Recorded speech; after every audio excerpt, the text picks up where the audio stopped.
Good morning, everybody. Welcome to Treya Tarot.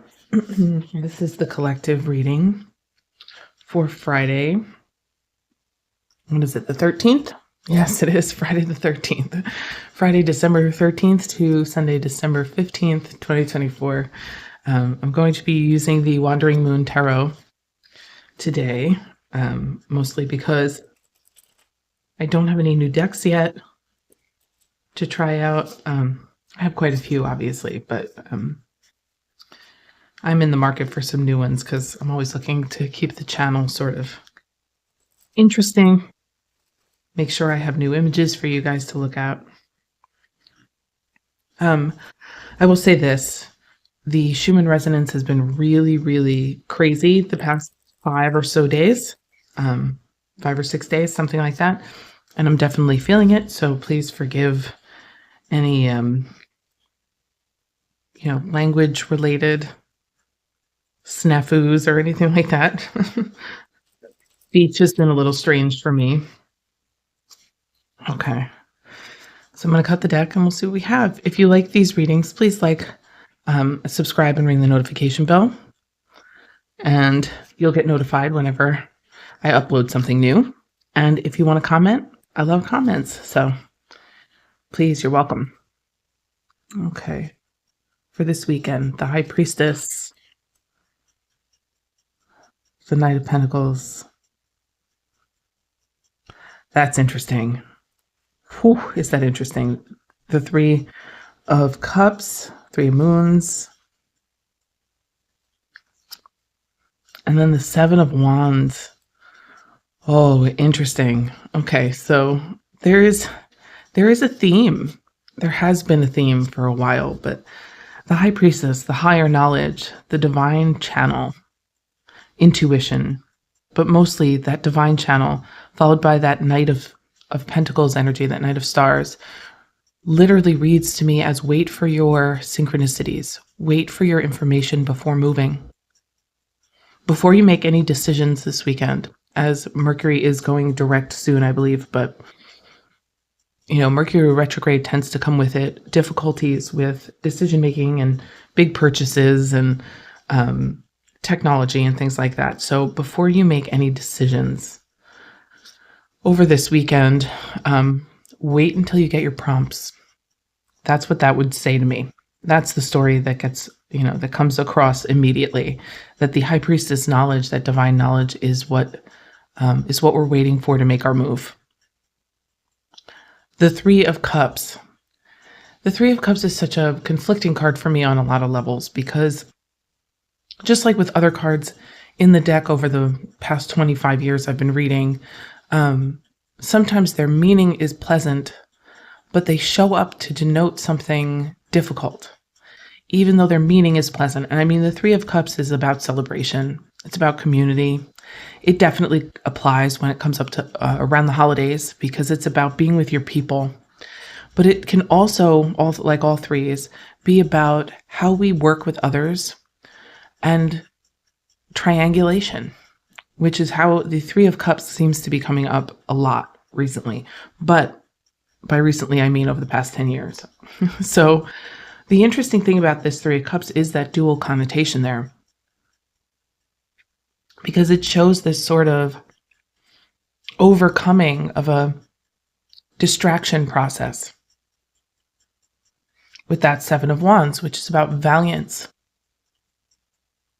and standing up for yourself and fighting for the cause and, showing up with that sort of empoweredness, that passion that you have for what you think and feel is true. But that High Priestess and that Knight of Pentacles energy there tells me that what we're standing up for is actually transitioning something we are ending. And we're ending it in celebration. So there's this sort of nuanced feel to these 4 cards.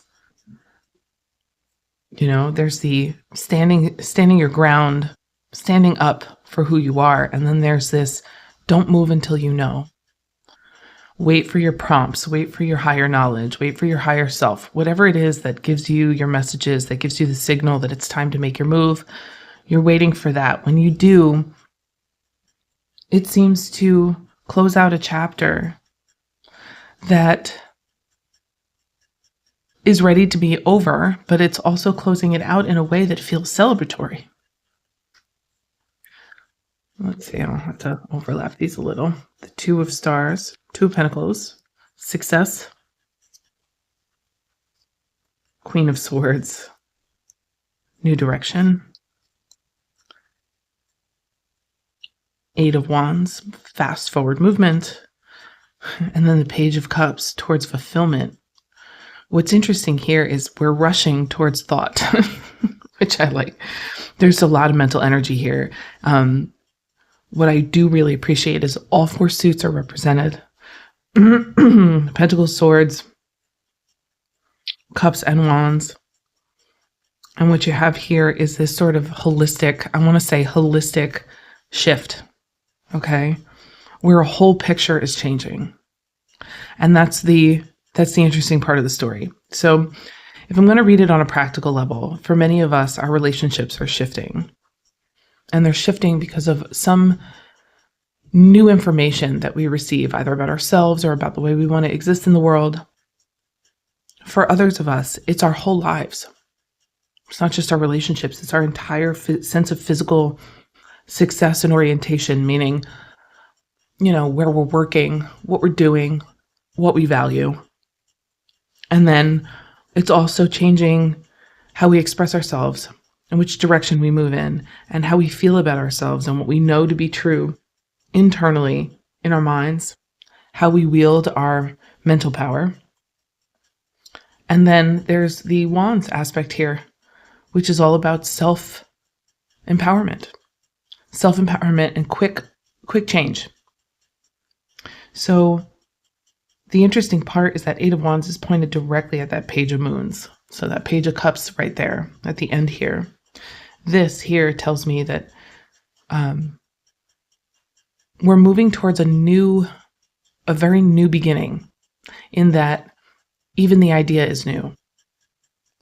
Maybe it's a concept of something, it's a concept of what's fulfilling for us that we haven't really let in before, even if we're aware of it.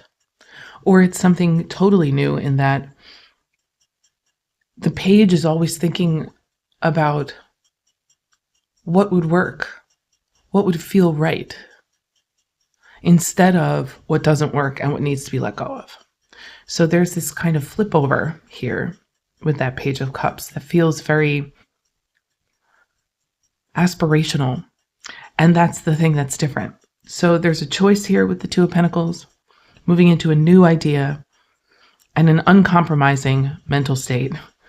Fast forward movement towards something we don't even really understand fully yet because we never thought it or felt it before. And I think that that's the important part, is that this is affecting our own creative capacity on some level, because whatever's moving through is changing the way we think, like on a fundamental level. So we have new ideas that we've never used, we've never thought or felt, coming up as real options. Five of Cups, grief, loss, Two of Wands, courage, and then the Six of Swords, movement away from instability, movement towards security, freedom on some level, but freedom from that how do I say this? Oh, that was my kitchen timer. The Six of Swords is freedom from stress and strife. It's movement to calmer waters. There is grief present in this shift. That Five of Cups, there is loss here, but I feel like because of the Two of Wands, this is the change to see the Two of Cups that are still standing. I think the new idea is that we're finally seeing what we contribute. We're finally seeing what is still standing. We're finally seeing what is steady and secure instead of searching for it. And I think that's what that Page of Cups is. We we may be collectively coming upon a realization that we've had what we've needed all along. We just couldn't tell. And we were so stuck in the grief that we forgot that with a little courage, we could create something better. I have a feeling this is probably going to echo in a collective way, meaning we may actually see some stuff on the news that shows up with this kind of energy of like something totally new happening, meaning like something we could never expected, even if we had written it down, written the novel ourselves, so to speak. The full moon, the key. Wow, the 9 of Cups, wish fulfillment, contentment, and then strength. Ooh, I'm getting a few shivers here for this one, but there is an echo there between the full moon card and the High Priestess, because there's a completion there in that full moon, but there's also the keyhole in the image. For me, that always represented the moment when we understand what changes the story. That is the missing part that we've been searching for, that key that we've been looking for, that actually changes the story, that changes the whole thing. And this 9 of Cups, it's wish fulfillment. It's getting what we want. So on some level, we're about to find out that what we want may be something far more altruistic than what we thought. And that maybe something really good can come out of all of this grief. And we may see this echoed in our own lives individually. I will tell you that through this Mars retrograde, there will definitely be a sorting out, a resorting of relationships. If you can let go and embrace as quickly and easily as you can, you might find that this turns out to be a lot more pleasant than we expect.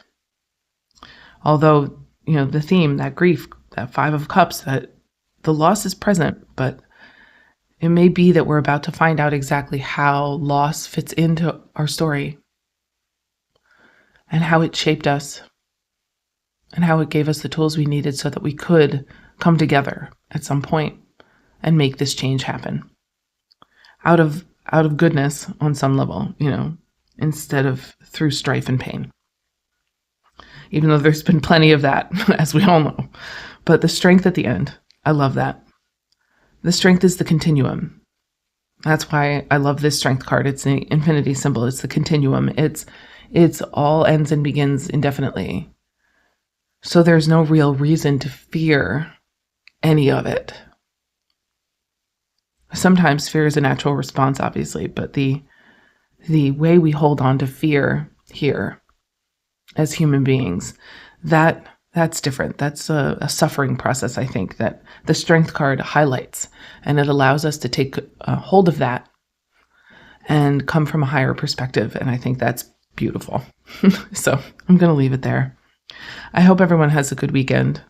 And I hope that this weekend brings you moments where you realize just how much power you have in your own world and your own life to make change. All right. See you soon.